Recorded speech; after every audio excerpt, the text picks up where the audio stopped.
In today's tutorial, I'm going to show you how to open up a new window on the Safari web browser.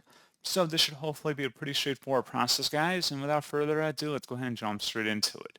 So all you have to do is select the File tab up at the top and then select New Window, which is also represented by the Command key. So the Command and the N key would do that.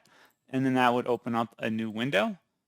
You may also want to just right-click on the Safari icon down in your dock and then select New Window, and that will also open up a new window. So pretty straightforward process on that, guys. And as always, thank you for watching. I do hope that I was able to help you out, and I do look forward to catching you all in the next tutorial. Goodbye.